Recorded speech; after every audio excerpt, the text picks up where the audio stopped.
Hey guys, कैसे हैं आप सभी लोग। उम्मीद करता हूं आप सभी लोग मस्त होंगे, खुशहाल होंगे। सो गाइस, इस वीडियो के माध्यम से हम बात करने वाले हैं टिनलिग्लिप्टिन टेबलेट्स के बारे में कि आखिर ये टिनलिग्लिप्टिन टेबलेट्स होती क्या है, आखिर ये कौन सी बीमारी में दी जाती है, आखिर किस चीज को ट्रीट करने के लिए उपयोग की जाती है। राइट, ये जो टेबलेट है वो मार्केट में अलग अलग ब्रांड नेम से आती है। सो हम उसके ब्रांड्स नेम के बारे में बात करेंगे। देखो, सबसे पहले देखते हैं कि टिनलिग्लिप्टिन आखिर टेबलेट्स किस स्ट्रेंथ में आती है। सो टिनलिग्लिप्टिन 20 mg, यानी कि ये जो टेबलेट है वो 20 mg में आती है एंड 40 mg की स्ट्रेंथ में आती है। राइट, एंड ये हो गया इसे कंपोजिशन नेम, जिसे हम जेनरिक नेम में बोलते हैं। अब अलग अलग कंपनी अपने अपना ब्रांड नेम से लाती है। तो जैसे यहां पर आपको दिया हुआ है टिनली मैक, एक ब्रांड नेम है। इस मॉलिक्यूल्स का, इस जेनरिक मतलब इस कंपोजिशन का ब्रांड नेम है। अपने अपनी कंपनियों के अपने अपने ब्रांड्स नेम रहते हैं। तो टिनली मैक ब्रांड नेम से आती है मार्केट में। टेनेपेन ब्रांड नेम से आती है मार्केट में। राइट, नोलग्लिप्टिन ब्रांड नेम से आती है मार्केट में।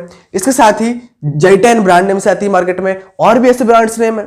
आपके एरिया के हिसाब से, आप जैसे पर्टिकुलरली कहीं किसी डॉक्टर के पास आप गए, उस एरिया में हो सकता है कि ब्रांड्स नेम ना मिले, इनके अलग मतलब और कोई ब्रांड्स नेम मिले, क्योंकि अपने अपने अलग अलग कंपनियों के अलग अलग ब्रांड्स नेम रहते हैं। डॉक्टर्स कुछ मतलब उन कंपनी के हिसाब से चलाते हैं। मतलब जो एमआरस होते हैं ना, जो प्रमोशन करते हैं मेडिसिन का, तो अलग अलग एरिया में अलग अलग ब्रांड्स नेम हो सकते हैं। क्योंकि बहुत सारी कंपनियां होती हैं जो अपने अपने ब्रांड नेम से ला रही होती है मार्केट में।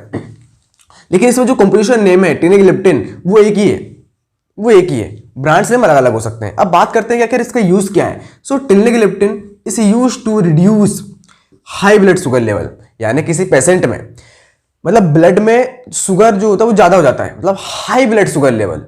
राइट, सो उसको रिड्यूस करने का काम करती है। मतलब पेशेंट में हाई ब्लड शुगर लेवल जाता है, उसको रिड्यूस करने का काम करती है ना। हाई ब्लड शुगर लेवल को रिड्यूस कर रही है। इंप्रूव ब्लड शुगर लेवल, यानी ब्लड में शुगर को इंप्रूव करने का काम करती है टेबलेट। जिससे क्या होता है, कंट्रोल टाइप 2 डायबिटीज, जिससे जो टाइप 2 डायबिटीज है वो कंट्रोल हो जाती है। राइट, वेल दोस्तों, ये जो टिनलिग्लिप्टिन जो टेबलेट है वो टाइप 2 डायबिटीज को क्या कर रही है, ट्रीट कर रही है। अब बात करते हैं डायबिटीज क्या होती है।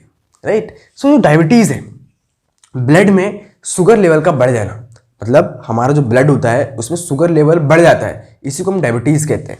मतलब कि ब्लड में क्या होता है, ब्लड में शुगर या ग्लूकोज लेवल जो होता है वो बढ़ जाता है ना, इंक्रीज हो जाता है।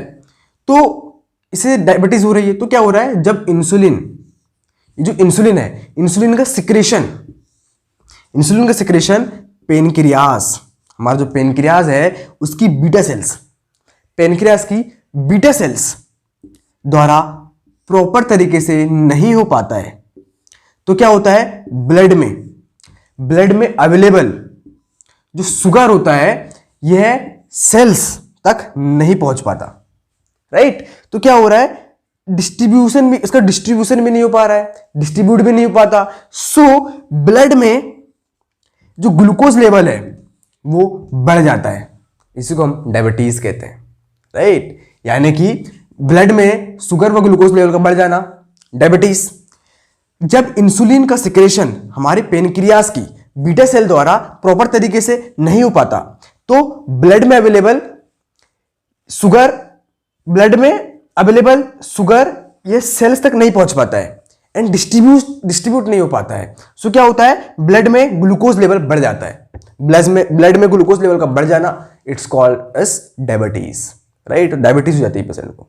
सो गाइस, अब हम बात करें कि आखिर ये जो टिनलिग्लिप्टिन जो टेबलेट्स है वो हमारी बॉडी में कैसे वर्क कर रही है, how to work of the body. So जो टिनलिग्लिप्टिन जो टेबलेट है वो एंटी डायबिटिक मेडिकेशन है। कौन सी है, anti diabetic medication. Right, diabetes को ट्रीट करे। It work by increasing the release of insulin from the pancreas, यानी कि पेनक्रियास से इंसुलिन को रिलीज करने का काम करती है। Right, and decrease the hormones that raise blood sugar level, यानी ब्लड शुगर लेवल में जो हार्मोन्स लेवल जो बढ़ गया है उसको डिक्रीज करने का काम करती है। इसके साथ ही क्या करेगी, रिड्यूस ब्लड शुगर लेवल, मतलब जो reduce the fasting and post meal, मतलब जो फास्टिंग मतलब रिड्यूस करने का काम कर रही है जो शुगर लेवल जो बढ़ा हुआ है। राइट, उसको रिड्यूस करने का काम कर रही है। सो एंटीडायबिटिक मेडिकेशन है, वर्क कर रही है release the insulin from the pancreas, यानी पेनक्रियाज से इंसुलिन को रिलीज करने का काम कर रही है।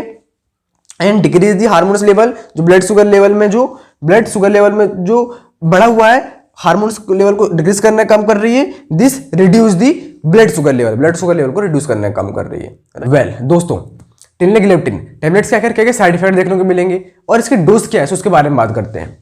साइड इफेक्ट के बारे में बात करें, हाइपरग्लाइसेमिया इन द सेंस वो ब्लड में ग्लूकोज लेवल का नीचे हो जाना, नॉर्मल से नीचे हो जाना, राइट, इसे हम हाइपरग्लाइसेमिया बोलते हैं। तो हाइपरग्लाइसेमिया जैसे कंडीशन देखने को मिल सकती है, साइड इफेक्ट देखने को मिल सकते हैं। उसके बारे में बात करें, कॉन्स्टिपेशन, यानी कि कॉन्स्टिपेशन जैसी शिकायत आपको देखने को मिल सकती है, मतलब कब्ज टाइप शिकायत देखने को मिल सकती है, राइट। उसके अलावा नोजिया यानी कि वही मितलिया टाइप से लगना, है ना। लॉस ऑफ एपेटाइट यानी कि भूख में कमी, खाना खाने में कमी, या मतलब भूख टाइप से नहीं लगना, लॉस ऑफ एपेटाइट, राइट। उसके बारे में बात करें, डायरिया यानी दस्त, बार बार जाएंगे, दस्त टाइप शिकायत देखने को मिलेगी, साइड इफेक्ट देखने को मिलेंगे। एब्डोमिनल पेन यानी कि पेट में दर्द टाइप से बना रहेगा, राइट। एब्डोमिनल डिस्कम्फर्ट यानी कि एंजाइटी टाइप से लगेगी, डिस्कम्फर्ट टाइप से लगेगा एब्डोमिनल, राइट, ऐसा। तो इसके कुछ साइड इफेक्ट हो गए। अब बात करते हैं इसके डोज की, कि इसके डोज क्या होंगे। सो ये बेसिकली 20 mg एंड 40 mg में अवेलेबल है स्ट्रेंथ में। तो ये जो है, ये जब कोई पेशेंट लेता है तो 20 से 24 आवर्स में मतलब असर करती है। तो दिन में एक बार देना है, राइट। और खाना खाने से पहले, खाना खाने के बाद दे सकते हैं, बट खाना खाने से पहले ज्यादा असर करती है, राइट। और ये डिसॉल्व होती है, ये फिल्म कोटेड टेबलेट है, लेकिन स्मॉल इंटेस्टाइन में डिसॉल्व होती है, राइट। फिल्म कोटेड टेबलेट है, स्मॉल इंटेस्टाइन में डिसॉल्व होती है।